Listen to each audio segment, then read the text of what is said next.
말씀 제가 읽습니다.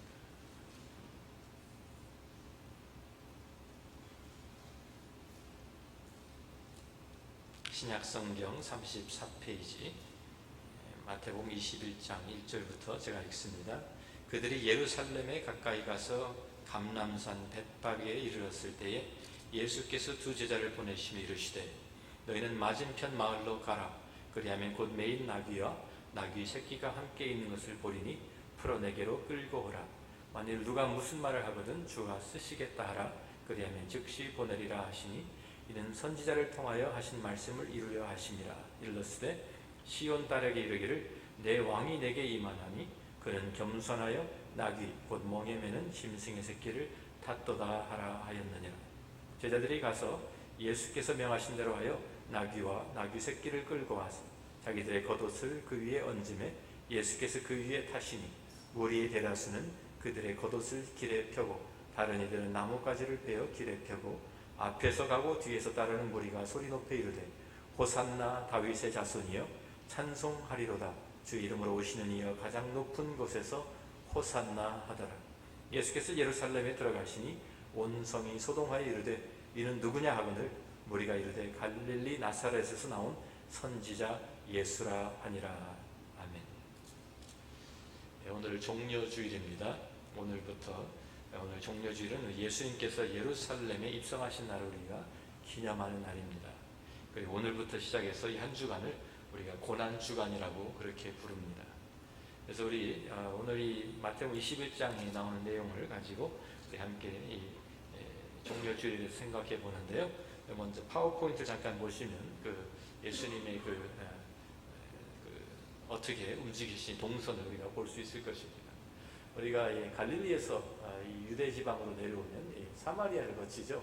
그래서 사마리아 사람들을 만나지 않기 위해서 유대 사람들이 갈릴리에서 사마리아를 피해가지고 동쪽으로 이동해가지고 이 요단강이 있는데요. 요단강을 건너서 이렇게 내려옵니다. 그러다가 이제 사마리아 지역을 다 지나면 다시 이쪽으로 건너가지고 이 여리고를 통해가지고 이게 지금 길들인데요.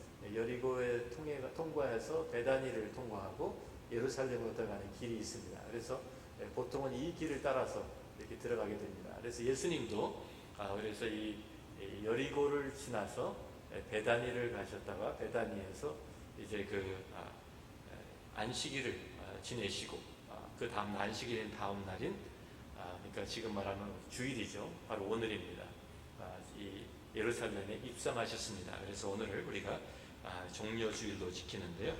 이 지역을 보면 여기가 이 베단이라는 곳과 예루살렘이 둘 다 산 위에 있는 동네들입니다. 예루살렘은 시온산이라는 산 위에 있고요. 이 베단이는 감람산이라는 산에 있습니다. 그래서 이 베다니가 있는 감람산과 예루살렘에 있는 시온산 사이에 골짜기가 있습니다. 다음 사진을 보시면 보실 수 있는데요. 이게 지금 예루살렘을 남쪽에서 이렇게 찍은 사진입니다. 그래가지고 여기가 지금 여기가 다윗의 성이고요. 이게 성전지대고요. 이쪽에 감람산이 있습니다. 감람산이 있고 여기를 우리가 시온산이라고 하고요. 시온산 이제 이 사이 시온산과 감람산 사이에 골짜기가 있습니다. 그래서 이 골짜기 이쪽 동편에 있는 골짜기를 기드론 골짜기라고 하고요. 여기서부터 이렇게 남쪽에서 이렇게 서쪽으로 이렇게 돌아가는 골짜기가 또 하나 있습니다. 이것을 흰놈의 골짜기라고 부릅니다. 그래서 이 골짜기를 이제 이 감람산 우리가 보면 동편에 베다니가 있고요. 그 베다니를 지나서 동남쪽으로 오면 이 산이 이쪽이죠. 여기에 이 벳바게라는 곳이 있습니다. 그래서 오늘 이 본문 말씀에 예수님께서 이 벳바게라는 곳에 이르렀을 때라고 그러죠. 감람산. 그러니까 이 동편 여리고는 한참이 남쪽이고요. 여리고는 동쪽이고요. 동쪽에서 올라오면서 감람산 동편을 거쳐서 감람산을 이렇게 빙 돌아가지고 이렇게 내려가는 길이 있죠. 그러니까 여기에 이제 벳바게가 여기쯤 있고요. 여기에서 내려가면서 여기가 더 높기 때문에 이 성전지대 또 여기가 다 보입니다. 여기서 보여서 이 사람들이 내려오는 것도 여기에서 볼 수가 있고요. 여기에 이제 예수님 기도하시는 겟세마네 동산도 이 근처에 있고요. 여기를 그래서 예루살렘에 들어가려면 이 감람산을 이렇게 빙 돌아가지고 내려가면서 기드론 골짜기를 건너가지고 다시 올라오게 돼서 이 여기에 성전으로 들어가든지 예루살렘으로 들어갈 수 있도록 그렇게 되어 있습니다. 그 다음 우리 보시면 여기에 그 토포그래피가 나오죠. 그래서 이 감람산은 이렇게 한참 더 높아요. 그래가지고 감람산을 이렇게 지나오면서 기드론 골짜기 내려가면서 여기가 다 보인다는 말입니다. 그리고 여기에 있는 사람들도 다 여기에 볼 수 있고요. 그래서 지금 예수님께서 그렇게 지금 동선을 움직이시는 것이죠. 그래서 예수님께서 그런데 그 벳바게에 가셨을 때 거기에서 제자들을 둘을 보내시면서 이제 말씀하시죠. 가서 맞은편 마을 들어가서 거기에서 메인 나귀와 나귀 새끼가 있을 테니까 그것을 끌고 오라. 근데 누가 왜 그렇게 하느냐 하면 주가 쓰시겠다고 하라고 그렇게 말씀을 하십니다. 그래서 그렇게 하신 이유가 있어요. 거기에 보면 이는 선지자를 통하여 하신 말씀을 이루려 하심이라. 일러스되 시온 딸에게 이르기를 내 왕이 내게 임하나니 그는 겸손하여 나귀 곧 멍에 매는 짐승의 새끼를 탔도다 하라 하였느니라. 여기는 스가랴서 9장 9절에 있는 말씀을 인용하고 있습니다. 다시 말해서 예수님께서 그 예언을 성취하기 위해서 일부러 나귀 새끼를 가져오라 해서 그 나귀 새끼를 타셨다는 말입니다.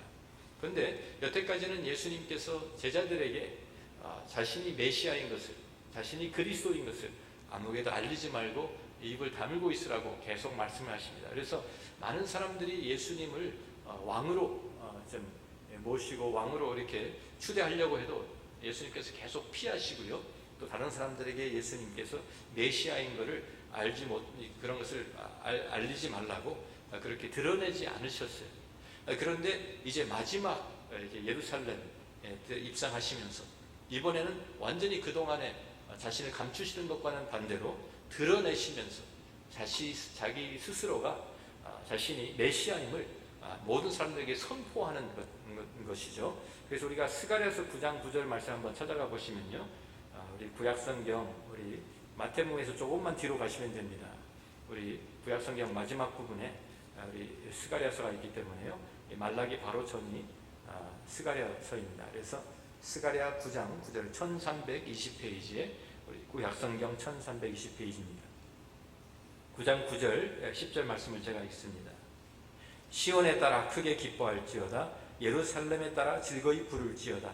보라, 내 왕이 내게 임하시나니 그는 공의로우시며 구원을 베푸시며 겸손하여서 나귀를 타시나니 나귀의 작은 것 곧 나귀 새끼니라. 내가 에브라임의 병거와 예루살렘의 말을 끊겠고 전쟁하는 활도 끊으리니 그가 이방 사람에게 화평을 전할 것이요 그의 통치는 바다에서 바다까지 이르고 유브라데 강에서 땅끝까지 이르리라고 여기에 말씀합니다. 이 말씀 우리가 보시면 이 스가랴 9장 9절 10절 말씀이 메시아에 대한 예언인 것을 모든 유대인들이 다 알고 있습니다. 그래서 예수님께서 이 말씀을 그대로 성취하기 위해서 일부러 나귀 새끼를 타시고 예루살렘에 입성하신 것입니다. 모든 사람들에게 내가 바로 스가랴 9장 9절에 그 왕으로 임하는, 예루살렘의 왕으로 임하는 그 메시아인 것을 모든 사람들이 다 알 수 있도록 선포하시면서 보여주시면서 들어가시는 것이죠. 그래서 우리가 이 나귀 새끼를 왜 나귀 새끼를 타셨을까? 오늘 우리 본문에 보면은 참 겸손하여서 그 나귀 새끼를 탔다라고 말씀하고 있는데, 우리가 예루살렘 또 유대 지역에는 많이 언덕이 많아지고 산이 많은 동네예요. 그래가지고 그 왕들이 그때 시대에는 말을 타고 다니지 않고요, 나귀를 타고 다녔대요. 나귀나 노새. 이것이 훨씬 더 좀 움직이기 쉽기 때문에 그렇게 하죠. 그래서 우리가 열왕기상 1장 33절에 보면 거기에도 다윗 왕이 자기 아들 솔로몬을 왕으로 지명하고 세울 때에도 내 노새를 끌어다가 거기에 태워라, 그리고 가서 왕으로 기름 부어 세워라 라고 그렇게 명령하는 소리가 볼 수 있습니다. 그래서 평화의 시대에는, 보통 때에는 나귀를 타고 다닌 거예요, 왕들도. 그런데 전쟁할 때는 말을 타고 갑니다. 전쟁할 때는 빨리 좀 움직여야 되니까 말을 타고 전쟁하러 나가지만, 그래서 말은 항상 전쟁할 때 쓰는 것이고, 보통 평상시에 그냥 우리 교통수단으로는 노새나 나귀를 타고 다닌 것이죠. 그래서 예수님께서 지금 예루살렘에 입성하시면서, 예루살렘을 찾아오시면서 왕으로 입성하시면서, 그런데 나는 전쟁하러 오는 것이 아니라 나는 평강의 왕으로, 평화의 왕으로 평화를 가져오기 위해서 너에게 오는 것이다 라는 것을 보여주기 위해서 참 이 나귀를 타고 오신 것입니다.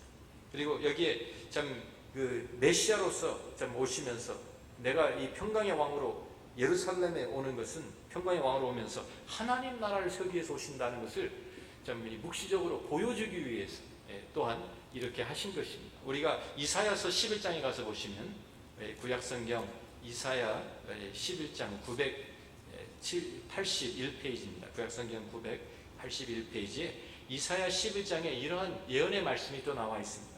이사야서는 예수님이 태어나시기 700년 전에 쓰여진 책입니다. 그 전에 이미 이사야 선지자가 이 오실 메시아에 대해서 메시아가 오면 어떠한 나라가 세워질 것이라 라는 것을 이미 우리에게 보여준 그런 말씀이 있습니다.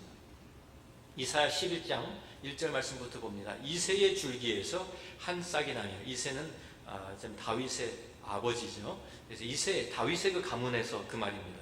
이새의 줄기에서 한 싹이 나며 그 뿌리에서 한 가지가 나서 결실할 것이요, 그의 위에 여호와의 영 곧 지혜와 총명의 영이요 모략과 재능의 영이요 지식과 여호와를 경외하는 영이 강림하시리니, 그가 여호와를 경외함으로 즐거움을 삼을 것이며 그의 눈에 보이는 대로 심판하지 아니하며 그의 귀에 들리는 대로 판단하지 아니하며 공의로 가난한 자를 심판하며 정직으로 세상의 겸손한 자를 판단할 것이며 그의 입에 막대기로 세상을 치며 그의 입술의 기운으로 악인을 죽일 것이며 공의로 그의 허리띠를 삼으며 성실로 그의 몸의 띠를 삼으리라. 그때에 이리가 어린 양과 함께 살며 표범이 어린 염소와 함께 누우며 송아지와 어린 사자가 살찐 짐승이 함께 있어 어린 아이에게 끌리며 암소와 곰이 함께 먹으며 그것들의 새끼가 함께 엎드리며 사자가 소처럼 풀을 먹을 것이며 젖 먹는 아이가 독사의 구멍에서 장난하며 젖된 어린아이가 독사의 굴에 손을 넣을 것이라. 내 거룩한 산 모든 곳에서 해됨도 없고 상함도 없을 것이니 이는 물이 바다를 덮음같이 여호와라는 지식이 세상에 충만할 것임이니라 라고 말씀합니다. 메시아가 오시면 이러한 평화의 나라, 참 모든 어떤 해함도 없고 참 이리와 어린 양이 함께 누우고 사자와 짐승들이 함께 있는, 그리고 정말 암소와 곰이 함께 먹는 독사의 어린아이와 독사의 굴에서 장난을 치는 이러한 정말 평화로운 평강의 나라가 세워질 것을, 그것이 바로 메시아의 왕국인 것을 이사야가 선포하고 있는 것입니다. 자, 그런데 지금 그래서 이 이스라엘 사람들은, 유대 이 민족은 그 메시아를 간절하게 기다리고 있었어요. 그런데 지금 이때가 언제냐면 6월절입니다. 6월절은 유대의 3대 절기 중에 하나입니다. 그래서 하나님께서 모든 유대 백성들에게, 이스라엘 백성들에게 예루살렘에 하나님 앞에 보이라고 성전에 와서 예배를 드려야 되는 절기 중에 하나가 6월절입니다. 그래가지고 6월절이 중요한 절기이기 때문에 이스라엘 나라에서뿐만 아니라 이스라엘 유대에 흩어져 있는, 디아스포라에 흩어져 있는 많은 유대인들이, 경건한 유대인들이 하나님 앞에 나와서 이스라엘까지, 예루살렘까지 와서 이 6월절을 지키게 됩니다. 그래서 그 당시 기록을 보면 적어도 200만 명, 300만 명이나 되는 많은 사람들이 이 6월절 때 예루살렘에 모이는 것입니다. 그래서 근데 이 사람들이 벌써 예수님의 소문을 다 듣고 있었어요. 예수님께서 참 보리떡 5개와 물고기 2마리로 5,000명을 먹이셨다. 그리고 12광주리가 남았었다. 또 가나에서는 혼인잔치에 참여하셔서 물로 포도주를 만드셨다. 이런 기적을 행하셨다라는 것도 듣고 있었고요. 많은 문둥병자도 고치시고 병자를 일으키시고 정말 죽은 자도 살려내셨다. 그래서 바로 그 베다니 바로 옆에 있는 거기에 나사로도 거기에서 하나님 예수님께 죽은 지 나흘 됐는데 살려냈다. 이런 소문이 쫙 퍼져 있어요. 근데 사람들이 6월절 때 워낙 많은 사람들이 몰리니까 그 많은 사람들이 지금 뭐 다 수용할 수가 없으니까요. 그래가지고 아까 본 감람산 기슭이나 이 예루살렘 주위에 천막을 치고 거기서 지내기도 하면서 6월절을 보냈다는 것입니다. 그러니까 많은 사람들이 지금 모여 있는데 그 사이를 통과하면서 예수님께서 지금 예루살렘에 입성하시는 거예요. 그 길가에 사람들이 꽉 차 있는데 예수님이 오신다는 말을 듣고 한 번도 예수님을 보지 못하고 예수님을 듣지 못했던 사람들이 이번에 정말 그 예수님 우리가 볼 수 있겠구나 하고 몰려 나왔을 것이고요. 또 많은 사람들이 제자들을 데리고 지금 들어가시는데 예수님께서 오신다는 소리를 듣고 예루살렘에서부터 또 많은 사람들이 거기에서 환호하면서 환영하는 것입니다. 바로 예수님께서 이 나귀 새끼를 타고 들어오시는 예루살렘 왕으로 입성하시는 것을 이들도 스가랴 9장 9절을 잘 알고 있었기 때문에 메시아로 예수님께서 오시는구나 라는 것을 그들도 받아들이고 왕으로 예루살렘 왕으로 환영한 것입니다. 그래서 그들이 다 같이 나와가지고 그 겉옷을 길에다 펴고 막 양탄자같이 까는 것이죠. 그리고 나뭇가지를 베어서 길에 펴고 찬송하면서 그들이 소리를 지릅니다. 호산나 다윗의 자손이여 찬송하리로다. 주의 이름으로 오시는 이여 가장 높은 곳에서 호산나라고 찬양을 합니다. 자, 이 찬양도 사실 시편 118편에 있는 내용을 가지고 이들이 찬양한 것인데요. 그 시편 118편도 우리가 아는 대로 메시아에 대한 예언이 담긴 그러한 시편입니다. 한번 찾아가 보시면 좋겠습니다. 시편 118편 구약성경 890페이지입니다. 시편 118편 제가 19절 말씀부터 봅니다. 내게 의의 문들을 열지어다. 내가 그리로 들어가서 여호와께 감사하리로다. 이는 여호와의 문이라 의인들이 그리로 들어가리로다. 주께서 내게 응답하시고 나의 구원이 되셨으니 내가 주께 감사하리이다. 건축자가 버린 돌이 집 모퉁이의 머릿돌이 되었나니 이는 여호와께서 행하신 것이요 우리 눈에 기이한 바로다. 이 날은 여호와께서 정하신 것이라 이 날에 우리가 즐거워하고 기뻐하리로다. 여호와여 구하옵나니 이제 구원하소서. 바로 이 말씀, 이제 구원하소서, 이 말이 히브리어로 그것이 호산나라는 표현입니다. 이제 구원하소서, 우리를 구원하소서라는 그 내용입니다.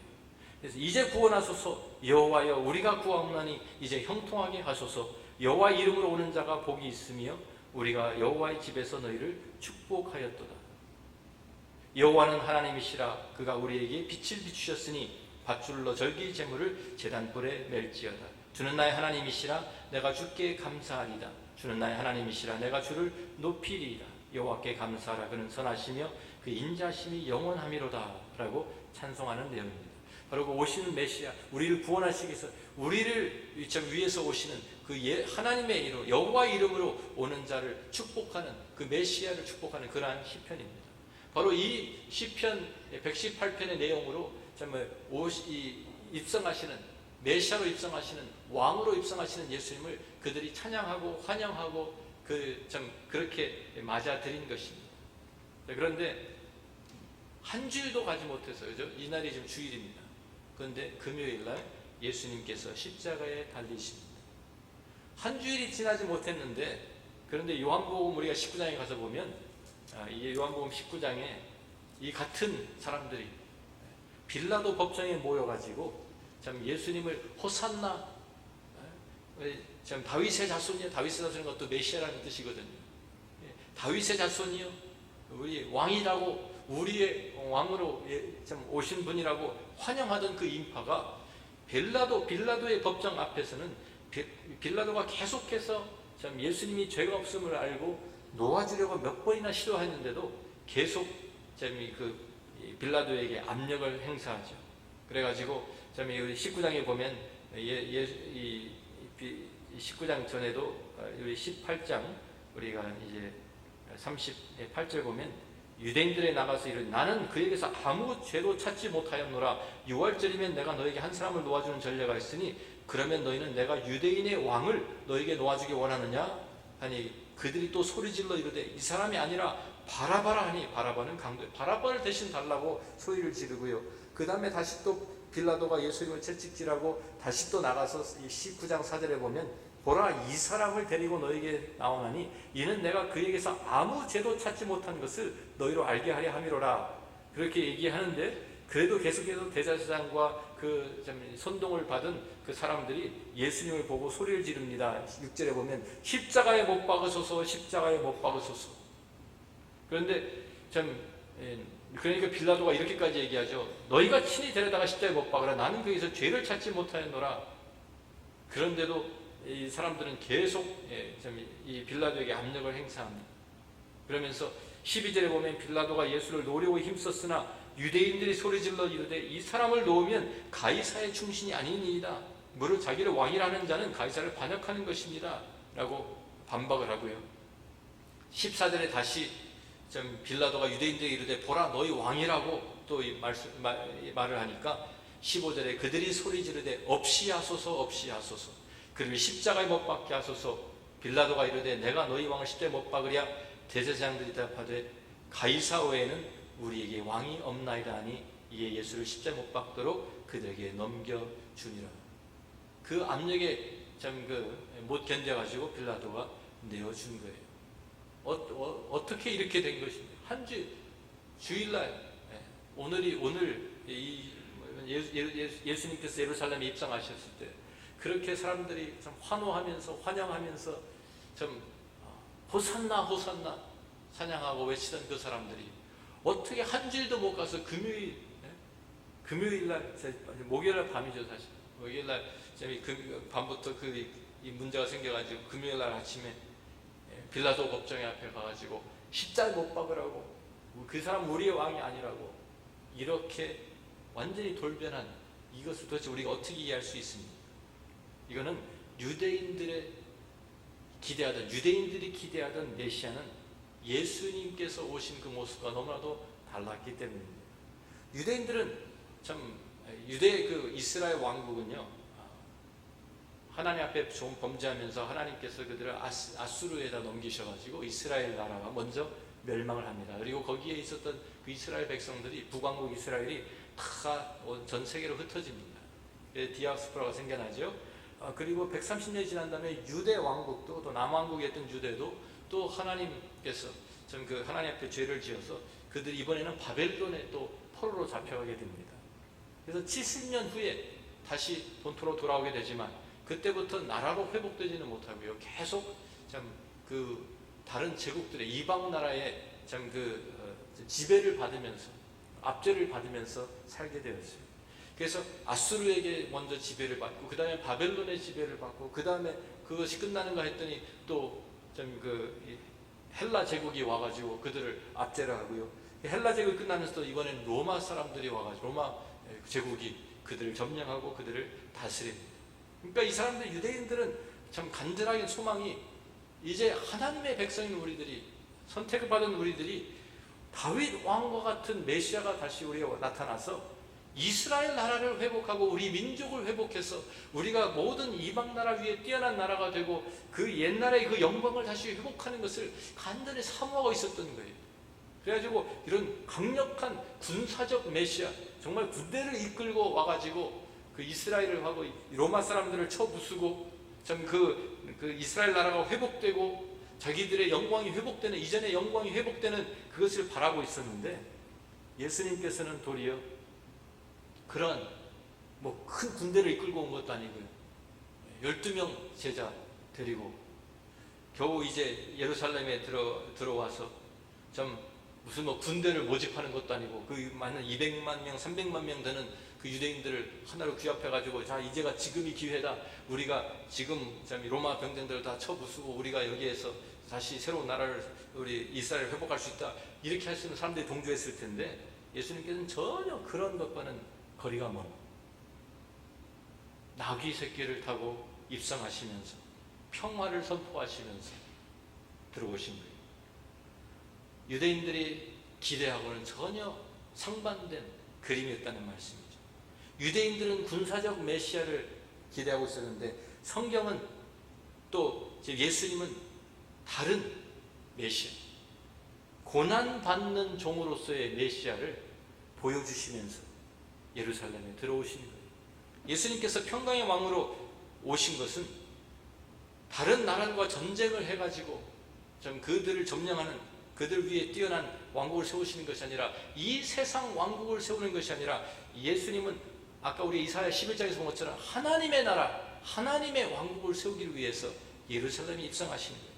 그리고 이 다른 이방인 사람들의 손에서 구원하시는 것이 아니라 우리 인류의 죄에서 우리가 붙잡혀 있는 그 죄에서 우리를 구원하시고 우리를 지옥에서 형벌에서 영원한 형벌에서 우리를 구원하시기 위해서 스스로 이 땅에 오시고 예루살렘에 입성하시고 십자가를 지심으로 고난받음으로써 우리를 그 죄에서 구속하시기 위해서 우리를 죄에서 해방시켜 주시기 위해서 이 땅에 오신 구원자라 그 말입니다.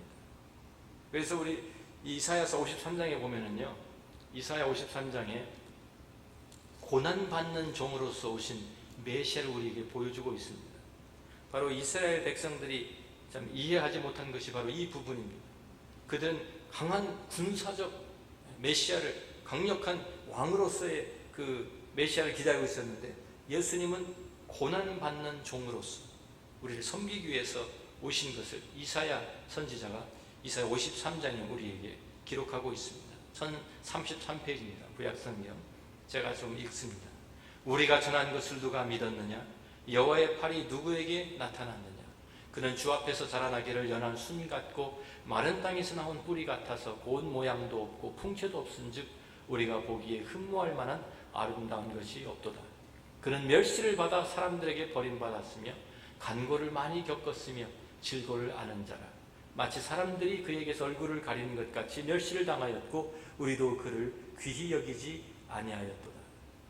근데 주님께서 이 땅에 오신 것은 하나님과의 화평을 이루기 위해서, 우리를 죄에서 구원하시기 위해서 오셨기 때문에 4절부터 이렇게 말씀합니다. 그는 실로 우리의 질고를 지고 우리의 슬픔을 당하였거늘 우리는 생각하기를 그는 징벌을 받아 하나님께 맞으며 고난을 당한다 하였노라.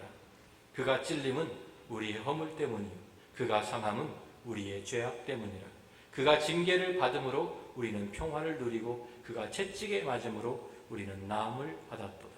우리는 다 양 같아서 그릇 행하여 각기 제 길로 갔거늘 여호와께서는 우리 모두의 죄악을 그에게 담당시키셨도다. 계속해서 7절을 봅니다. 그가 곤욕을 당하여 괴로울 때에도 그의 입을 열지 아니하였으며 마치 도수장으로 끌려가는 어린 양과 털 깎는 자 앞에서 잠잠한 양같이 그의 입을 열지 아니하였도다. 그는 곤욕과 신문을 당하고 끌려갔으나 그 세대 중에 누가 생각하기를 그가 살아있는 자들의 땅에서 끊어짐은 마땅히 형벌받을 내 백성의 허물 때문이라 하였으리요. 그는 강포를 행하지 아니하였고 그의 입에 거짓이 없었으나 그의 무덤이 악인들과 함께 있었으며 그가 죽은 후에 부자와 함께 있었도다. 아까 말씀드린 것처럼 이사야 선지자는 예수님 태어나시기 700년 전에 있었던 사람입니다. 그런데 그 이사야 선지자가 메시아가 오시면 고난의 종으로 우리의 죄에서, 우리의 허물에서, 우리의 죄악 가운데서 우리의 형벌을 우리가 대신 받으시고 대신 죽으시고 대신 우리들, 그래서 악인들과 함께 참 처형당하시고 부자와 함께 장사될 것이다 라는 이러한 아주 그 예수님의 그 마지막 고난에 대한 장면을 상세하게 예언하고 있는 것이죠. 우리가 오늘 보면 많은 사람들이, 이스라엘 백성들이 참 예수님을 자기들이 가지고 있던 기대에 못 미쳤기 때문에, 자기들이 원하는 메시아가 아니었기 때문에 배척했던 것처럼 많은 사람들이 우리가 생각하는 그 메시아, 우리가 생각하는 그 구원자를 참 기다리고 있다가 예수님과의 모습과는 전혀 다른 것을 발견하면서 예수님을 배척하는 사람들이 아직도 많습니다. 우리 요한복음 1장에 보면은요, 요한복음 1장에 예수님께서 이 땅에 오셨는데 그 예루살렘에 오셨을 때 이스라엘 백성들이 예수님을 배척했던 것처럼 여기 1장 11절 말씀 보면 요한복음, 자기 땅에 오매 자기 백성이 영접하지 아니하였으나 영접하는 자, 곧 기름을 믿는 자들에게는 하나님의 자녀가 되는 권세를 주셨으니 이는 혈통으로나 육정으로나 사람의 뜻으로 나지 아니하고 오직 하나님께로부터 난 자들이니라고 기록하고 있습니다. 많은 사람들은 메시아를 참 나의 문제 가운데서, 이 세상, 이스라엘 백성들이 기대했던 것처럼 우리의 이 세상, 우리가 살아가는데 우리의 필요한 그러한 구원자, 그러한 메시아를 기다리는 사람들이 많습니다. 나의 병을 고쳐줄 메시아, 나의 참 그 어떠한 이 다른 사람으로부터 압제해서 우리를 구원해줄 메시아, 우리가 더 편하게 잘 살고 우리가 참 물질적인 축복을 누리고 나의 그런 축복을 가져다줄 메시아를 기다리고 참 그렇게 기대하다가 전혀 그것과 상관없는 영적인 하나님의 나라 세우는, 우리를 죄에서 구원하시고 우리가 하나님 나라의 참 그 백성으로 삼으시는 그 예수님의 그 사역은 받아들이지 않는 것이죠. 우리가 이번 이 고난 주간을 통해서 우리들이 내가 바라던 나에게 그냥 축복을 주고 내가 이 세상에서 잘 먹고 잘 사는 그것만 누리게 하는 그런 메시아 기대했다고 하면 우리 성경에 나타난 예수님은 그러한 메시아가 아닙니다.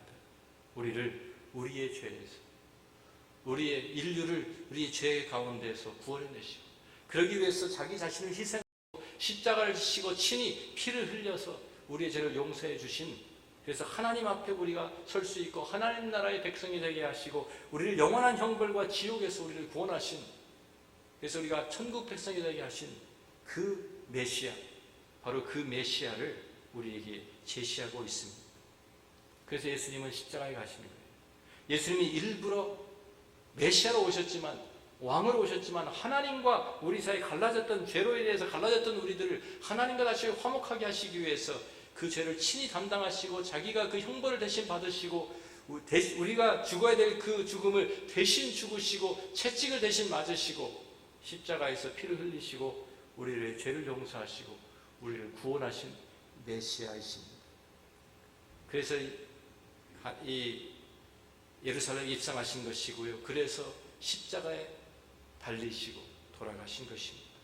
이번 고난주간을 우리가 오늘부터 시작하면서 내가 기대했던 메시아, 내가 원했던 메시아, 그 메시아가 아니라 성경에서 우리에게 제시하는 메시아, 진정한 메시아, 우리의 죄를 용서하시는 메시아, 우리를 위해서 대신 형벌을 받으시고 죽으신, 그래서 우리에게는 생명을 주시는 그 메시아, 우리에게 영원한 생명을 허락하시는 그 메시아를 만나시기를 간절히 소원합니다. 아직까지도 주님을 제대로 알지 못하고 계시는 분이 혹시 여기 계시다면, 아직까지도 정말 하나님의 자녀가 되는 것이 무엇인지 모른다고 하면, 아직까지도 내가 나의 죄에서 구원하시는 그 예수님을 만나지 못했다고 하면, 이번 이 고난주간을 통해서 하나님의 말씀 앞으로 나오고 하나님의 음성을 듣고 우리가 부활을 통해서 부활하신 예수님, 지금도 살아계셔서 우리와 함께 하시는 그 예수님을 만나셔서 영원한 생명을, 영원한 구원을 누리시는 여러분이 다 되시기를 주의 이름으로 축원합니다. 기도합니다. 여러분은 어떤 메시아를 기대하고 있습니까? 우리가 이 세상은요, 성탄절이나 부활절이 되면 아주 시끌벅거려집니다. 그렇죠? 그런데 그들이 성탄절에 또 부활절에 그들이 관심을 갖는 것은 성경에서 제시하는 메시아가 아닙니다. 자기들에게 유익을 가져올 메시아, 자기들의 필요를 채워줄 메시아, 자기 이 땅에서 좀 더 편안한 삶을 하게 해줄 그런 메시아를 이스라엘 백성과 같이 기다리고 기대합니다. 그렇지만 성경은 우리에게 전혀 다른 메시아를 우리에게 소개해주고 있습니다. 우리의 죄를 위해서 고난을 받으신 메시아, 우리를 형벌에서 구원하시기 위해서 대신 형벌을 받으신 메시아, 우리를 죽음에서 구원하시기 위해서 대신 죽으신 메시아, 우리가 받아야 할 채찍을 대신 받으시고 우리가 받아야 할 모욕을 대신 받으시고 우리가 누려야 될 그 저주를, 우리가 받아야 할 그 저주를 대신 받으신 메시아를 우리에게 소개하면서 바로 그 예수를, 바로 그 메시아를 그 왕으로 우리가 모셔드릴 때, 진정한 왕으로 우리가 섬길 때 우리에게 영원한 생명이 있고 우리의 죄가 용서함을 받고 우리가 하나님의 자녀가 될 수 있다고 우리에게 가르쳐 줍니다. 이번 고난주간에, 이번 부활절에 진정한 메시아를, 여러분을 영원한 삶으로 인도할 진정한 메시아를 만나지 않으시겠습니까? 여러분의 삶을 주님 앞에 열고 예수 그리스도를 여러분의 주인으로, 왕으로, 구세주로, 메시아로 모셔드리십시오. 사랑의 주님께서 여러분의 모든 죄를 다 용서하시고 대신 담당하시고 여러분에게는 생명과 은혜와 사랑으로 채워주실 것입니다. 아버지 하나님 감사합니다. 이 고난주간을 지나가면서 또 이 부활절을 저희들이 준비하면서 우리를 위해서 하늘 보좌를 버리시고 이 땅에 오신 그 예수님, 하나님께서 만드신 창조주 하나님으로서 이 땅에 그 자기가 만든 이 세상에 오셨지만 환영을 받지 못했던 그 예수님 우리가 봅니다. 우리의 삶 가운데도 오늘 찾아오신 그 주님, 그 주님을 우리들이 환영하게 하시고 맞아들이게 하시고 우리의 왕으로, 우리의 구세주로, 우리의 메시아로 섬기면서 하나님의 자녀로서 우리의 모든 죄를 용서함 받고 새 생명을 누리는, 영원한 생명을 누리는 우리 모두가 되게 하여 주옵소서. 예수님 귀하신 이름으로 기도합니다.